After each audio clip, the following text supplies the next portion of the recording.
नमस्कार दोस्तों। ऑस्कर फिल्मी देख रहे सभी दोस्तों को मेरी तरफ से राम राम, सलाम, सत श्री अकाल। दोस्तों, आज हम बात करने वाले हैं 3:10 to यूमा फिल्म के बारे में। ये फिल्म एक American western action drama film है जो कि डायरेक्ट की थी जेम्स मैनगोल्ड ने। दोस्तों, 3:10 to यूमा एक शॉर्ट स्टोरी पर आधारित फिल्म है जिसको लिखा था एल्मोर लियोनार्ड ने। पहली बार पब्लिश हुई थी जो 1950 में। इसकी मेन स्टार कास्ट में है रसल क्रो जो कि बेन वेड का किरदार निभा रहे हैं और क्रिस्टियन बेल जो कि डैन एवंस का किरदार निभा रहे हैं। 2007 में रिलीज हुई इस मूवी ने बॉक्स ऑफिस पर काफी धमाल मचाया और कई अवार्ड्स भी जीते। दोस्तों, मैं चाहूंगा कि आप अपनी जिंदगी में एक बार इस मूवी को जरूर देखें। तो आइए शुरू करते हैं 3:10 to यूमा।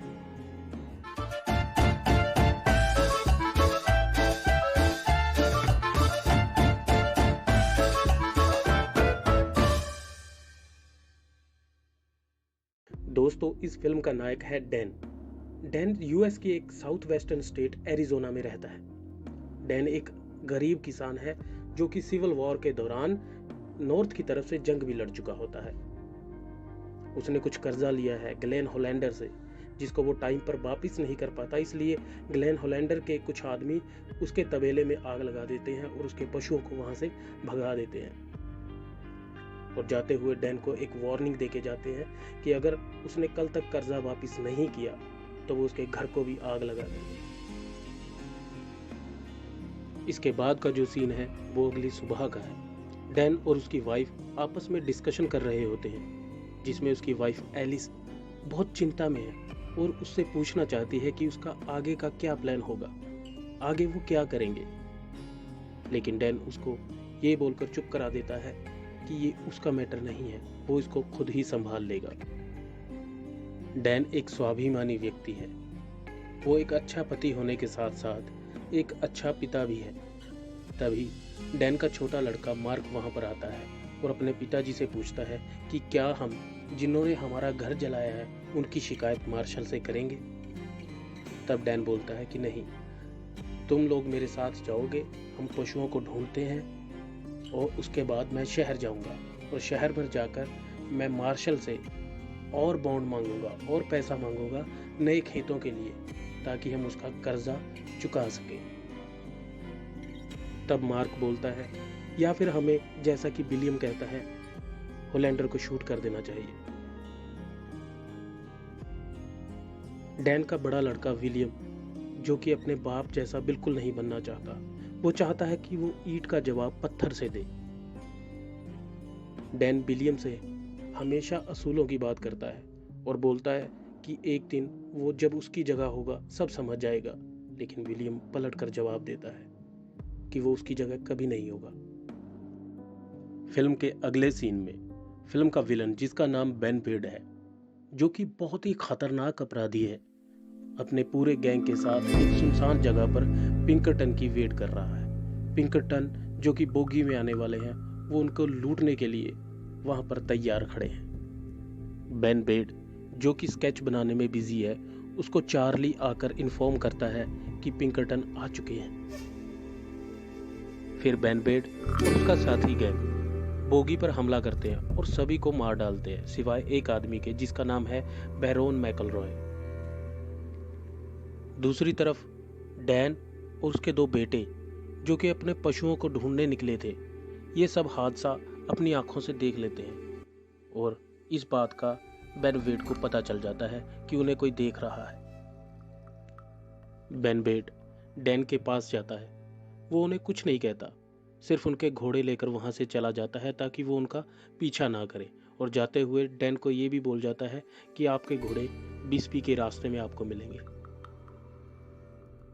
अब पूरा का पूरा गैंग बिस्बी शहर में पहुंच जाता है और वहां पर जाकर बेन वेड का एक साथी जिसका नाम चार्ली है, वो पुलिस को इन्फॉर्म करता है कि वहां पर बोगी पे किसी ने हमला कर दिया है और उनके पास काफी बंदूकें हैं, काफी हथियार हैं। जब पुलिस वाले वहां से चले जाते हैं तो पूरा गैंग एक बार में जाता है और वहां पर जाकर एंजॉय करता है और अपनी लूट का माल आपस में बांट लेता है। उधर डैन और उसके दोनों बेटे घायल बैरोन मैकलरॉय को उठाकर बिस्बी शहर की तरफ चलते हैं और बिस्बी शहर के रास्ते में उनको बेन वेड के छोड़े हुए घोड़े भी मिल जाते हैं। तभी वहां पर पुलिस भी पहुंच जाती है और डैन उनको बताता है कि बेन वेड शहर की तरफ गया है। फिर डैन अपने दोनों लड़कों को घर भेज देता है और खुद बिस्बी शहर की तरफ उनके साथ ही चला जाता है ताकि वहां पर जाकर होलैंडर से कर्ज की मुआफी की गुहार लगा सके। बिस्बी शहर पहुंचकर घायल मैकलरॉय का इलाज वो डॉक्टर के पास करवाते हैं और वो यानी कि डैन जाकर होलैंडर से बात करता है कि मेरे कर्ज की मुआफ़ी दी जाए या मुझे थोड़ा टाइम दिया जाए। लेकिन होलैंडर जो है वो उसकी ज़मीन हथियाना चाहता है ताकि जब उसकी ज़मीन पर रेलवे ट्रैक बिछे तो उसको वो महंगे दाम में बेच सके। उधर बेन वेड बार टेंडर के साथ बार में मज़े कर रहा है। जब डैन को पता चलता है कि वो बार में है तो वो बार में पहुंच जाता है और वहां पर जाकर बेन वेड से अपनी मरी हुई गाय का इवजाना मांगता है। तो बेन वेड उसे पे कर देता है। पीछे से मार्शल अपने सिपाहियों के साथ आकर बेन वेड को गिरफ्तार कर लेता है। अब बेन वेड को लेकर जाना है यूमा की ट्रेन मिलेगी कंटेंशन से, जो कि वहां से काफ़ी दूर है। अब उसको कंटेंशन से ट्रेन में चढ़ाने के लिए मार्शल को चाहिए 4 आदमी। अब यहाँ पर डैन खुद को पेश करता है। अब बेन वेड को कंटेंशन ले जाने के लिए ग्रेसन बटरफील्ड, मैकलरॉय, पॉटर, टकर जो कि होलैंडर का आदमी है, ये सब और डैन एक साथ जाने के लिए तैयार है। डैन जिसको बटरफील्ड $200 देने के लिए राजी हो जाता है। दोस्तों, अब समझने वाली बात यह है कि यूमा क्या है। यूमा एक शहर है जहां पर बेन वेड को ले जाकर कोर्ट में पेश किया जाएगा। अब सभी लोग बेन वेड को बोगी में बिठाकर कंटेंशन की तरफ लेकर जाते हैं ताकि 2 दिन बाद वो 3:10 की ट्रेन वहां से उसको मिल सके। रास्ते में ही डैन का घर पड़ता है जहां पर रुककर वो कुछ देर आराम करते हैं और खाना वगैरह खाते हैं। उधर बेन वेड के गैंग का मेंबर चार्ली इन पे नजर रखे हुए है। ये लोग बोगी में किसी और को बिठाकर बोगी को दूसरी तरफ भेज देते हैं और खुद घोड़ों पर बैठकर बेन वेड को लेकर कंटेंशन की तरफ निकल जाते हैं ताकि वो उनको धोखा दे सके। चार्ली प्रिंस और उसका गैंग बोगी का पीछा करते हैं और जब वो बोगी के पास जाकर देखते हैं तो उसमें बेन वेड नहीं बल्कि कोई और होता है।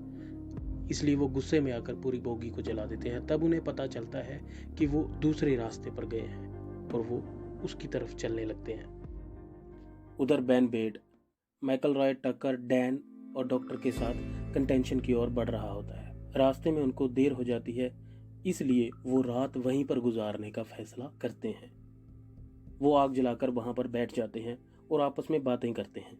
बेन वेड एक शातिर आदमी है। उसको पता है कि जब बिस्बी शहर में वो गिरफ्तार हुआ था तब अगर डैन $200 के लालच में उसको कंटेंशन की ओर ले जाने के लिए राजी ना होता तो शायद बेन वेड का आदमी चार्ली बेन वेड को वहां से छुड़ा ले जाता। बेन वेड डैन से पूछता है कि वो वहां उसके साथ इतने खतरनाक काम पर आने के लिए राजी क्यों हो गया। तब डैन बताता है कि उसको पैसे की जरूरत है, उसके खेत खत्म हो चुके हैं और वहां पर रेलवे ट्रैक बिछ रहा है, वो गरीबी में दिन गुजार रहा है। तब बेन वेड उसको बताता है कि तुम ईमानदारी के काम करके इतने दुखी हो तो बेईमानी क्यों नहीं करते। तो वो बोलता है कि मेरा ज़मीर इसकी इजाजत नहीं देता। बेन वेड हर एक तरीके से डैन को कन्विंस करने की कोशिश करता है और कन्विंस करते करते वो इस हद तक चला जाता है कि उसे बोलता है कि अगर उसकी बीवी मेरी बीवी होती तो वो इतनी गुर्बत में दिन नहीं गुजार रही होती। इस बात पर डैन को गुस्सा आ जाता है और वो बेन वेड को मारने लगता है। तभी दूसरे लोग बेन वेड को उससे छुड़ा लेते हैं। बेन वेड को डैन का ये गुस्सा करना, ईमानदारी बहुत पसंद आती है और उसको बोलता है कि उसका ये अंदाज उसे बहुत पसंद आया। उसके बाद होलैंडर का आदमी टकर के साथ बातें करता है। टकर बेन वेड को बहुत उल्टा सीधा बोलकर प्रवोक करता है और उसकी माँ के खिलाफ भी कुछ अपशब्द कहता है जिससे कि बेन वेड को बहुत गुस्सा आता है, लेकिन वो कुछ नहीं बोलता। बाद में जब सारे लोग सो रहे होते हैं तब बेन वेड एक चम्मच से टकर को बुरी तरीके से मारता है और उसको जान से मार डालता है। तब सभी लोग जाग जाते हैं और वो टकर को वहीं दफनाकर अगली सुबह कंटेंशन की ओर निकल पड़ते हैं। रास्ते में मैकलरॉय अपनी दूरबीन से देखता है कि चार्ली और उसके साथी बेन वेड को छुड़ाने के लिए उनके बहुत ही नजदीक आ पहुंचे हैं। तब डैन सबको सुजेस्ट करता है कि एक और रास्ता है कंटेंशन की ओर जाने के लिए, जो कि वेस्ट की तरफ से है, लेकिन वहां पर अपाचे लोगों का खतरा रहता है। खैर, सभी लोग वेस्ट की तरफ से जाने के लिए राजी होते हैं और उधर को निकल पड़ते हैं। अब डैन बेन वेड से बात करता है कि जब सब सोए हुए थे तब तुम किसी को भी मार सकते थे, मुझे मार सकते थे, बटरफील्ड को मार सकते थे, लेकिन तुमने सिर्फ टकर को ही क्यों मारा? तब बेन वेड बोलता है कि टकर एक बुरा इंसान था। उसने मुझे ये भी बताया कि कैसे उसने तुम्हारे घर को जलाने की धमकी दी और तुम्हारे तबेले को जला दिया। तब डैन बोलता है कि हाँ, वो बुरा आदमी तो था, मैं भी सोचता था कि उसे मार दूं, लेकिन मारने का सोचना और मारना ये दोनों अलग बातें हैं। बेन वेड उसकी तरफ देखता है और कहता है कि तुम वाकई एक अच्छे इंसान हो। डैन और बेन वेड को आपस में बातें करते देखकर मैकलरॉय बोलता है कि बेन वेड किसी से बात नहीं करेगा। अगर बेन वेड को बात करनी है तो वो सिर्फ मुझसे बात करे। तब मैकलरॉय और बेन वेड आपस में बातें करने लगते हैं। मैकलरॉय उसको प्रवोक करता है और उसकी माँ के खिलाफ फिर से वही अपशब्द बोलता है जो कि टकर उसे बोल रहा था।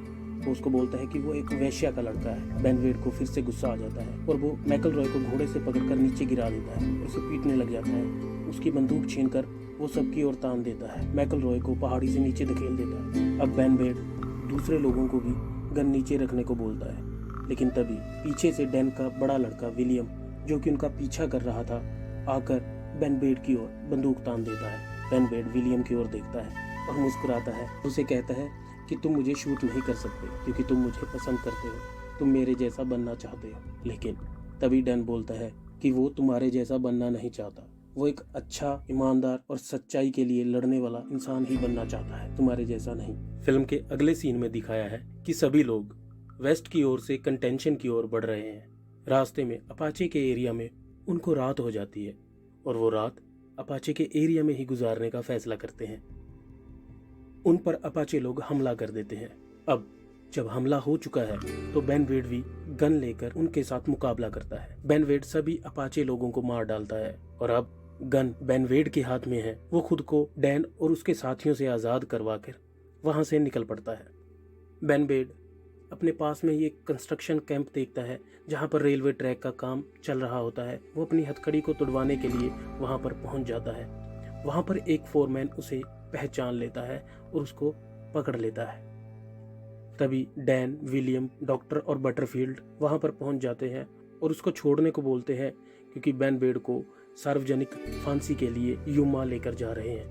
लेकिन वो फोरमैन उसको छोड़ने से इनकार कर देता है क्योंकि बेन वेड ने उसके भाई को मारा होता है और वो खुद उसे मारना चाहता है। आपस में कोई सहमति ना बनती देखकर उनमें गन फाइट होती है जिसमें कि डॉक्टर मारा जाता है और वो सभी लोग कंटेंशन की ओर निकल पड़ते हैं। आखिरकार वो लोग कंटेंशन पहुंच जाते हैं। ट्रेन आने को अभी 1 घंटा बाकी है। तब सब मिलकर तय करते हैं कि वो एक होटल में रुकते हैं। डैन विलियम को बाहर ही छोड़ देता है और कहता है कि वो वेड के आ रहे दोस्तों पर नजर रखे और अपना भी ख्याल रखे। और बटरफील्ड जाकर लोकल मार्शल से मिलता है और बेन वेड के बारे में जानकारी देता है। मार्शल और उसके आदमी आने से पहले डैन और बेन वेड आपस में बातें करते हैं, जिसमें डैन फिर से पूछता है कि तुम इनाम के पैसे लेकर क्या करोगे।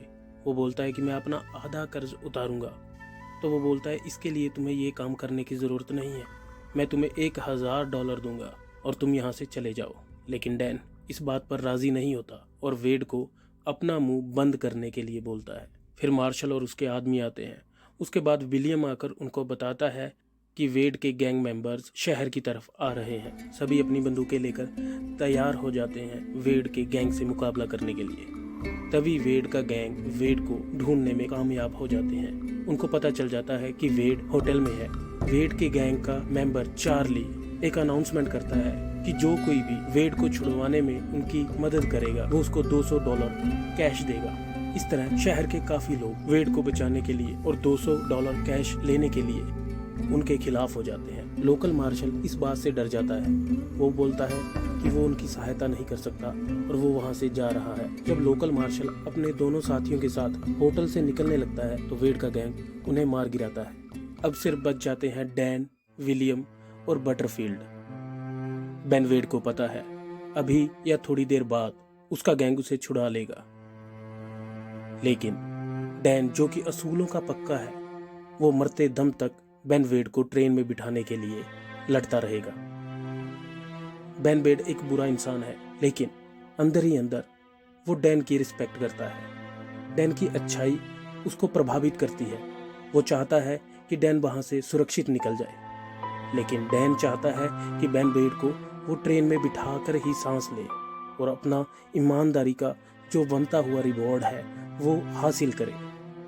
डैन के मन में शायद एक रिग्रेट है कि उसकी एक टांग ना होने के कारण, उसकी गरीबी के कारण, वो अपनी फैमिली में, अपनी पत्नी की नज़र में, अपने बच्चों की नज़र में एक नाकाम इंसान है। लेकिन इस नाकामी के कारण भी उसने कभी कोई बुरा रास्ता नहीं चुना। अपने लिए एक अच्छी और ईमानदार जिंदगी ही चाहिए। बेन वेड ना चाहते हुए भी डैन की बात मानता है और उसके साथ ट्रेन में बैठने के लिए राजी हो जाता है। अब डैन डिसीजन लेता है कि बटरफील्ड और विलियम होटल में रुकेंगे और वो खुद बेन वेड को ट्रेन में बिठाकर अपना काम पूरा करेगा। ट्रेन आने में कुछ ही समय बाकी है और वो बेन वेड को वहां से निकलकर ट्रेन की तरफ ले जा रहा होता है कि वेड का पूरा गैंग उस पर हमला कर देता है। उनकी आपस में गन फाइट होती है। इस गन फाइट में डैन घायल हो जाता है, लेकिन वो बेन वेड को ट्रेन में बिठाने के लिए बाजिद है। आखिरकार ट्रेन पहुंच जाती है और बेन वेड ट्रेन में बैठ जाता है। इस मोमेंट पे डैन को खुद पे गर्व महसूस होता है। डैन और बेन वेड एक दूसरे की तरफ देखते हैं, लेकिन तभी पीछे से चार्ली प्रिंस डैन को शूट कर देता है। डैन जमीन पर गिर जाता है। बेन वेड, जिसके अंदर काफी कुछ चल रहा है, और वो डैन को इस हालत में देखना भी नहीं चाहता, क्योंकि वो वाकई में ही उसकी इज्जत करता है। वो ट्रेन से उतरता है और चार्ली की तरफ देखता है। चार्ली उसे उसकी गन थमाता है। वो अपनी गन निकालता है और अपने साथियों और चार्ली को वहीं पर शूट कर देता है।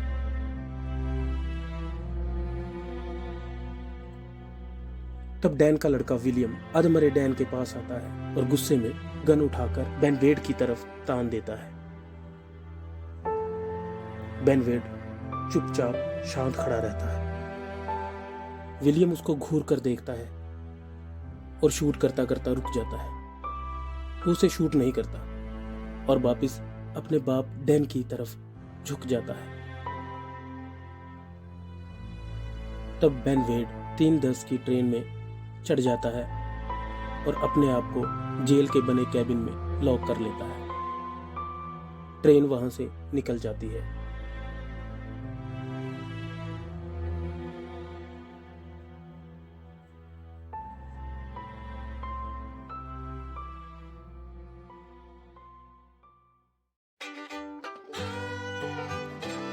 लाइक करो, शेयर करो, सब्सक्राइब करो। Bye bye.